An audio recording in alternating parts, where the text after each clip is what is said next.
People, poetry. Now, as we said in the previous broadcast, a lot of poetry relies on your reaction to it. It's how you feel after hearing it. Remember also that a great deal of poetry is about sound, not reading. And the problem is that, especially at grade 12 level, teachers teach poetry in order to get their students to pass the exam. And to a certain extent, that is understandable because obviously all of us want our students to pass exams. The school at which I teach, Tapelong, has had a 100% pass rate for 2 years running, and I'm very proud of that. But that's not the final destination of the students. The matric exams are merely the passport to life after school, further studies, earning a living. And what we are teaching should be primarily to prepare our students for what they will encounter in real life, outside the schoolyard, outside the classroom. The classroom is the beginning, the rest of life is to follow. Now here we have another example of a poem that has had a very serious effect on me. This is by Stephen Spender. It is an elementary school classroom in a slum. Now, who was Stephen Spender? Remember what we said earlier. You should know who wrote the poem, when he wrote the poem, why he wrote the poem, or she, should the poet be female, be that as it may. So Stephen Spender lived through most of the 20th century. This poem was written somewhere around the middle part of the 20th century, and it is so relevant to our situation in South Africa today with under-equipped classrooms. Let's be quite honest, many of our schools are under-equipped. Many of our teachers do struggle to teach, especially English. Of course English is difficult to teach. Look at the language used by Shakespeare and Milton and John Donne. I mean, we're still going on to Milton a little bit later. But here you have a guy describing problems and questioning why are we attempting to educate children like this. Now, let's read the poem. A lot of it will speak for itself. And I wonder how many of you students out there are thinking, but that's what I always said. And you will probably be right. Shall we read this poem together? Bear with me. It is fairly long. It has 4 stanzas. We must look at them slowly and carefully. And what does it say? This is, of course, an elementary school classroom in a slum by Stephen Spender.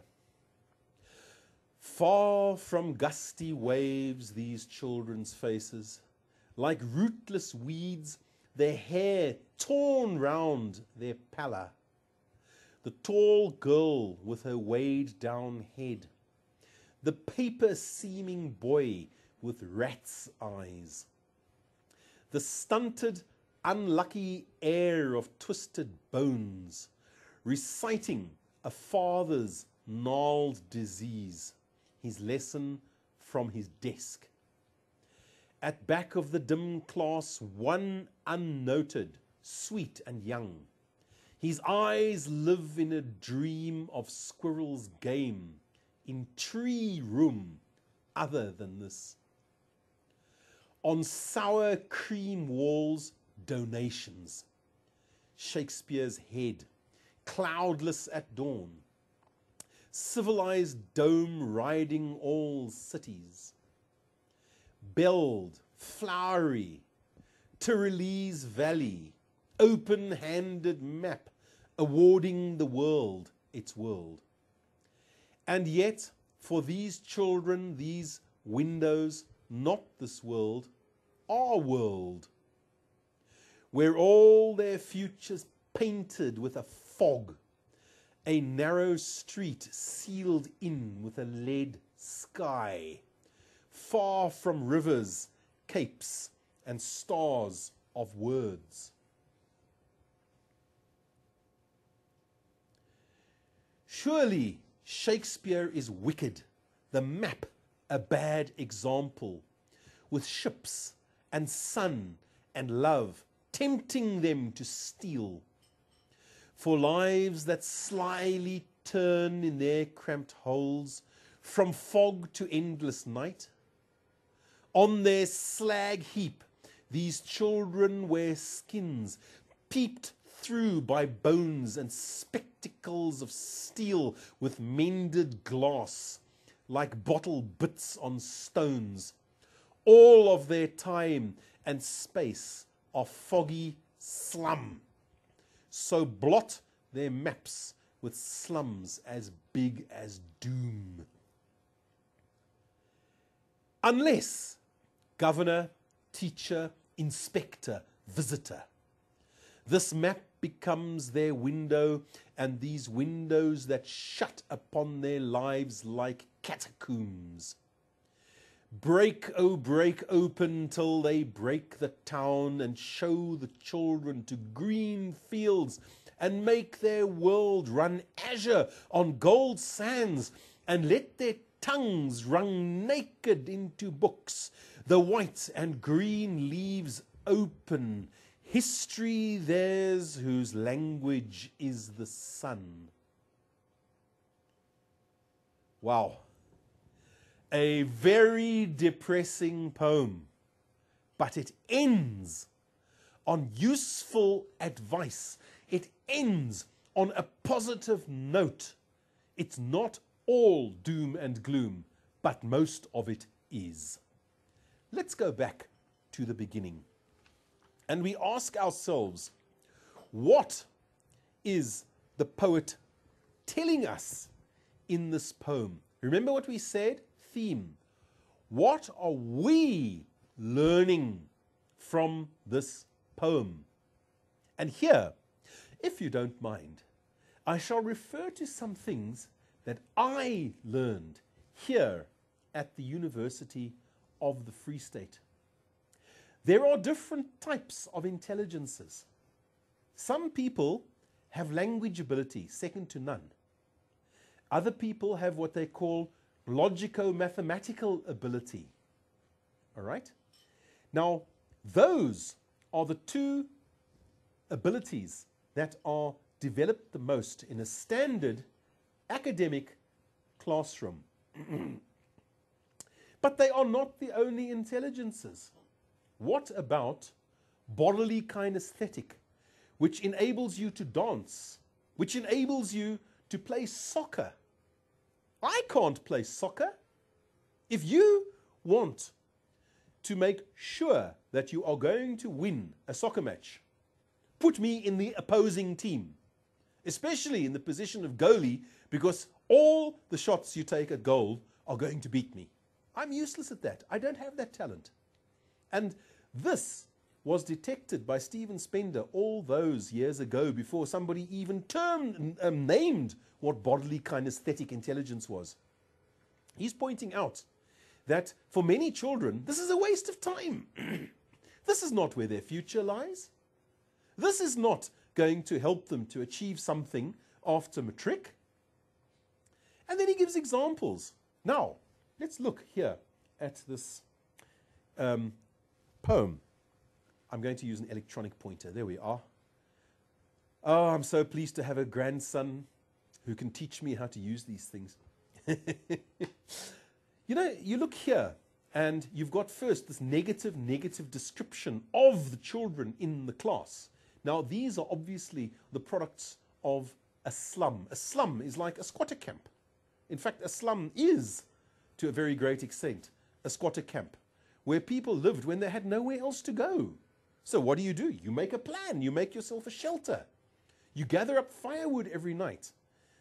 If there's no firewood, you get a little bit of coal and you make a fire out of coal and you boil your pot of papa on that, or whatever it is that you are going to eat. You make a plan, you get by, you survive, but you will be malnourished. And here, you've got this description of rootless weeds. A weed is not a particularly glamorous plant, but weeds are tough, they survive. All right? Their hair torn down around their pallor. Pallor is grayness, grey, pale faces. Tall girl with her weighed down head. In other words, head too large for her miserable, undernourished body. And the paper-seeming boy, thin, paper, thin-skinned, with rat's eyes, closed eyes. The stunted, unlucky heir of twisted bones, reciting a father's gnarled disease. This is a genetic disease that he's inherited. He's lessened from his desk. In other words, he's bent over like this, facing his desk the whole time.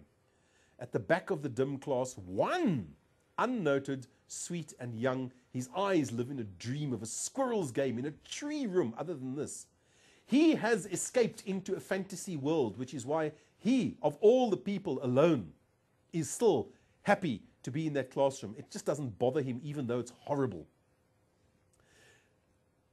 Then you've got this description of donations. Obviously, these are poor people. They live on handouts. Shakespeare's head.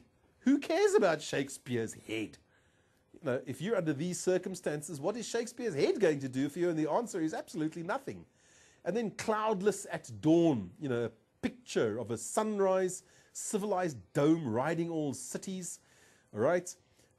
Belled, flowery, Tyrolese Valley, scenic things, open-handed map of the world. And yet for these children, these windows, not this world, our world, futures painted with a fog, when you've got thick cloud covering the surface of the earth. And for these children, that's reality. They hardly live outside of slum areas, houses stacked on top of each other. It says here, narrow streets sealed in with a lead sky. Okay, far from rivers, capes, and the stars of words. Okay, they are in a no-win situation. For some township children, that is their perception of what the future holds for them. I have seen in our township, I teach in a township school, and I'm very proud of that, by the way, because it's a prestigious school, even though it is a no-fee school and in a township. That's okay. I like it. I'm proud of that. But I have seen children who put no effort into their matric because they were convinced that there was no future for them. They thought that they were going to sit in the township and smoke matakwani for the rest of their lives, and that's the only hope they had. But they were wrong. This school, of which I am a proud staff member, has been producing success. And why is that? Because the change came from our students. The staff members haven't changed. We're still the same staff, most of us, that taught the guys 5 years ago. But the results have gone up because the students have started to realize that they can achieve something. Sitting in the township is not the be-all and the end-all. They can go to UOFs. They can go to CUT. I mustn't advertise for the opposition. But the point is, many of them, in growing numbers, are now attending universities. They are getting well-paid jobs. They have high-ranking positions today in the local municipality. It's not a death sentence to grow up in a township. It depends on your own attitude. Let's move on to the last two stanzas here. And here, what does Stephen Spender say? Surely, according to these students. Just by the way, I don't call people learners. Learners are passive people who sit and absorb information and concepts and stuff. Students are people who study. You are in your grade 12 year, your matric year. You must study. I know studying can be boring, but it is the passport through matric into a successful tertiary education, and from there into a successful career. Study, students. Surely Shakespeare is wicked. I mean, Shakespeare is just irrelevant to them. The map, a bad example. They've got no hope to get out there. Ships and sun and love tempting them to steal. Obviously, if you're poverty-stricken, the thought will come to you, how can I get some money? And the easiest way to get money is to steal, as long as you don't get caught, of course. For lives that slyly turn in their cramped holes, from fog to endless night. A pointless existence. Fog, and then you die. A miserable life followed by death, and that's that. On their slag heap. You know, the rejected bits of a slag is actually what is left over after iron has been extracted from iron ore. Okay, slag, valueless muck. These children wear skins peeped through by bones, spectacles of steel with mended glass. Mended glass, you know, can't afford to fix the window panes. Like bottle bits on stones, you know, glass, top of a wall to stop people climbing over. All of their time and space are foggy slum. Dirty, grey, miserable, hungry. So blot their maps with slums as big as doom. As far as they're concerned, slums lead to death, and that was what life is about. Okay. And then, of course, that the fourth stanza, unless governor, teacher, inspector, visitor, this map becomes their window, and these windows that shut upon their lives like catacombs, burial chambers, long places where lots and lots and lots of bodies are buried. And then he has a sort of a prayer here now. Break, oh break, open till they break the town, and show the children to green fields, and make their world run azure on gold sands, and let their tongues run naked into books. In other words, to benefit from books. The white and green leaves open history theirs, whose language is the sun. Real education, please. If somebody is not academically inclined, why shove him in an academic school? Why not give him practical training? Why not allow him to go out and become something in the performing arts world? It's a frustration to many of us teachers also when we look at people who really aren't at home in a classroom because they don't have these intelligences to study the languages, to study the logico-mathematical stuff. They want to be doing other things. They are not stupid at all. They are very intelligent, but in a different way. And that's what this poem is saying. Sort out the education. Give education that means something in life. Don't just sit and wait for everybody to be pushed through the same system. We don't all belong there.